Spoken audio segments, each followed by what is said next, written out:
Hello, this is Gaurav Lat, your big bull coach. So जारी रखते हैं हमारा डेली सीरीज़ आज क्या हुआ और आगे क्या होगा। सो आज क्या हुआ, आज आज यानी 7 अगस्त 2025, that is the 7th of August 2025 Thursday. So आज क्या हुआ, आज बाज़ार बढ़ के बंद हुआ। निफ्टी की बात करें तो वो 22 पॉइंट्स बढ़कर 24,596 पे बंद हुआ, that is up 22 points, closing at 24,596।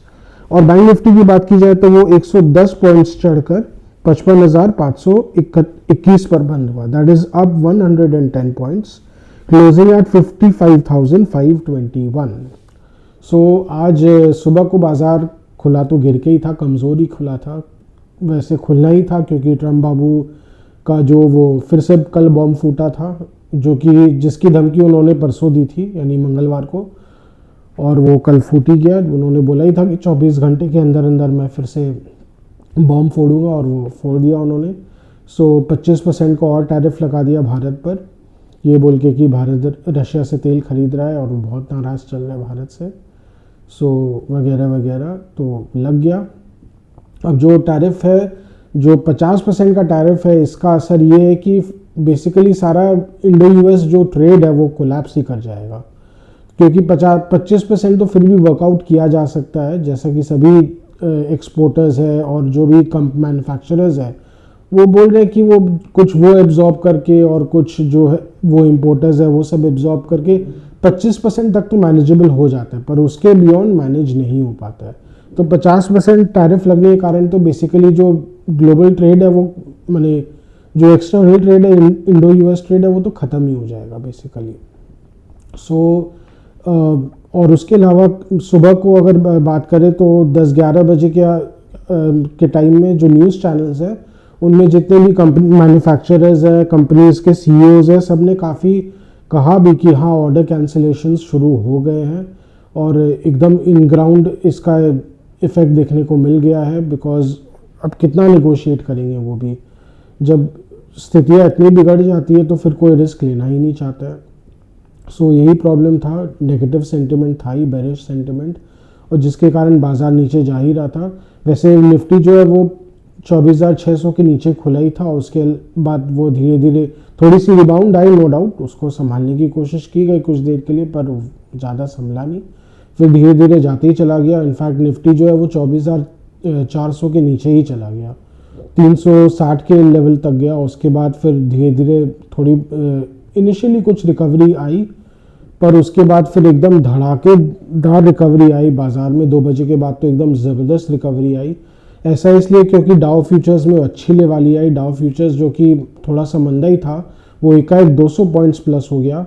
और ये ऐसा क्यों हुआ, क्योंकि ऐसी अटकलें आने लग गई बाज़ार में कि हो सकता है आने वाले 10-15 दिन में पुतिन, जो रशिया के राष्ट्रपति, और जो यूक्रेन के राष्ट्रपति, पुतिन और जेलेंस्की के बीच कोई मीटिंग हो सकती है, जो कि मार्केट, जो अंतर्राष्ट्रीय कम्युनिटी है वो भी आस लगाए बैठा है कि कहीं ना कहीं कुछ सीज फायर हो, फाइनली युद्ध ख़त्म होए, एटलीस्ट बातचीत तो हो युद्ध ख़त्म करने का, क्योंकि अब युद्ध 3 साल से ज़्यादा टन चुका है।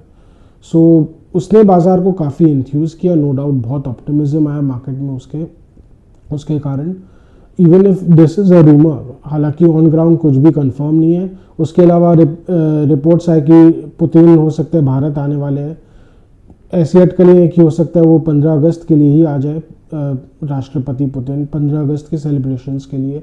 और उसके अलावा भारत भी एससीओ मीटिंग के लिए अगस्त एंड में जाने वाले चाइना, जहां प्रधानमंत्री मोदी मिलेंगे शी जिनपिंग से, जो चीन के राष्ट्रपति हैं।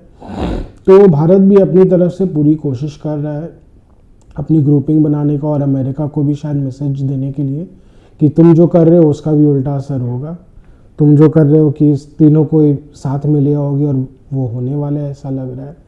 तो क्या पता अमेरिका भी कहीं ना कहीं बैक डाउन कर जाए। हालांकि अभी जो 7 तारीख से तो कुछ टैरिफ्स लग चुके हैं, 25% के टैरिफ्स लग चुके हैं। हालांकि अभी भी फार्मा और इलेक्ट्रॉनिक्स इससे एक्सक्लूडेड है, और एप्पल तो अपने आप को बरी कर चुका है, उसने $100 बिलियन की और कमिटमेंट दे दी है, ट्रम्प बाबू को घूस दे दिया बेसिकली जाके। उसके अलावा एक शायद सोने का कोई एप्पल भी एप्पल मोबाइल भी अलग से गिफ्ट किया है, मतलब जम के घूस खिलाया है ट्रम्प बाबू को कि भी आप शांत हो जाओ, शांत हो जाओ। तो एप्पल फ़ोन्स तो अभी सस्ते रहेंगे अमेरिका में, उन पे कोई टैरिफ नहीं लगेगा, उनको कोई ख़तरा नहीं है। सो ऐसे करके उन्होंने डील कर ली है। तो ये सब चीज़ें तो अभी फ़िलहाल के लिए सिक्योर है। 21 अगस्त तक जाके 50% टैरिफ लगेगा। सो उसमें भी काफ़ी कुछ अटकलें हैं, मील है। तो इसके बीच जो है वो बाज़ार में कहीं ना कहीं इंथुजियाज़म तो आया ही, नो डाउट कि all things is not lost. बाज़ार जैसे लग रहा था एकदम डिप्रेस्ड हो गया है कि अब सब खराब ही है एकदम। तो कहीं ना कहीं जो रिकवरी आई, बहुत अच्छी रिकवरी आई। रिलायंस इंडस्ट्रीज़ में बहुत अच्छी रिकवरी आई, जो कि लगभग 20 रुपया गिरा हुआ था, 1.5% ज़्यादा गिरा हुआ था ये स्टॉक। तो उसमें अच्छी रिकवरी आई। अदानी पोर्ट्स में रिकवरी आई। उसके अलावा बैंक निफ्टी में तो बहुत ज़बरदस्त उछाल देखा गया, 500 पॉइंट्स से ज़्यादा का उछाल देखा गया दिन के निचले स्तर से।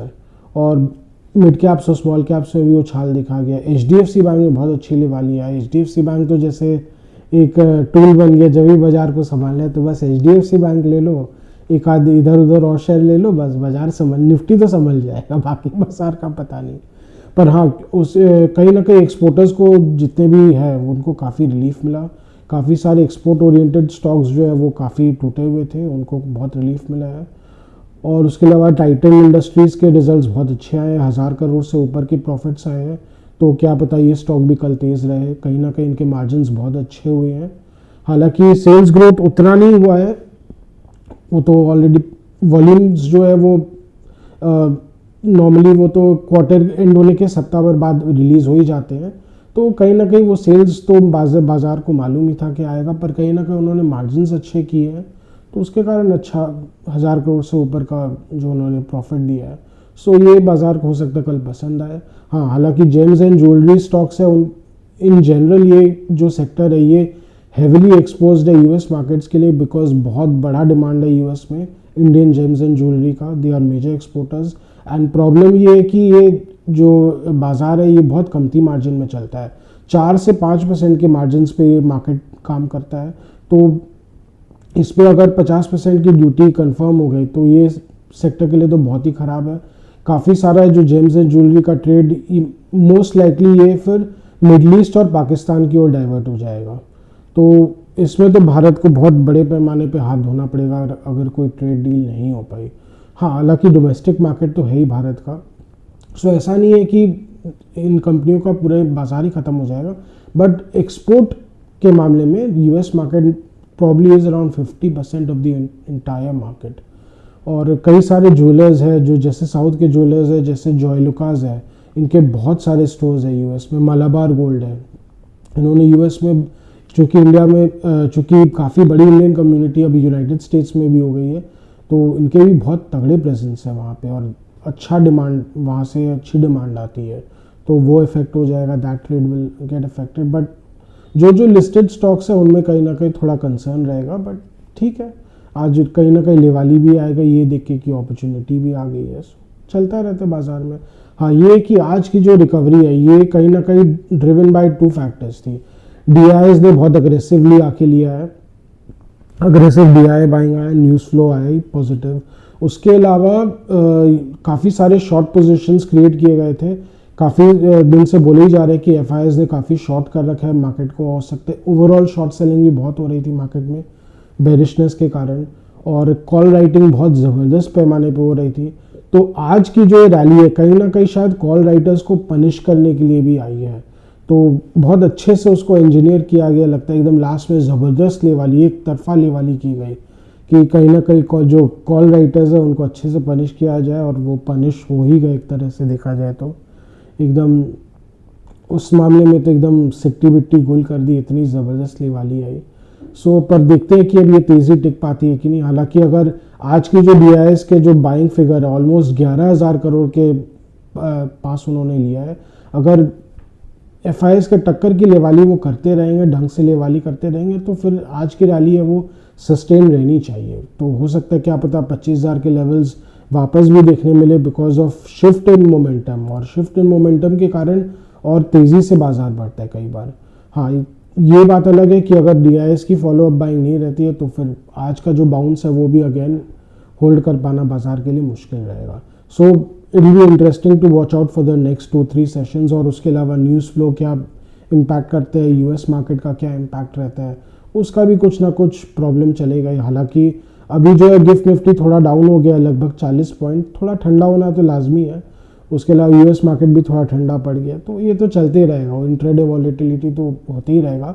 पर ओवरऑल इम्पैक्ट आज का जो ज़बरदस्त 2 बजे के बाद जो रैली आई है उसका इम्पैक्ट तो ये है कि निफ्टी में एकदम मोमेंटम शिफ्ट हो गया है। जैसे ट्रेंड शिफ्टिंग के कारण मोमेंटम ही शिफ्ट हो गया। अगर ये सस्टेन रहता है तो बेस के लिए तो बहुत ख़राब खबर है। तो कहीं ना कहीं हो सकता है निफ्टी ये बुल्स है वो ऑलमोस्ट 24,000 से 800 से लेके 25,000 तक के लेवल्स तक टान के ही मानेंगे। मैंने पूरे एक बार के लिए बेयर्स को तो चारों खाने चित करके ही मानेंगे। सो आज का डेली वीलॉग यहीं तक रखते हैं। आशा करें कि आपको हमारी वीलॉग्स अच्छी लग रही हो। Do like, share and subscribe to our channel. Do comment on our videos. Any stock specific views और queries or any other queries related to equity markets, stock markets, finance in general, please do write to us, please do comment to us. We are always there, open, ready to help you in any way possible. Thank you.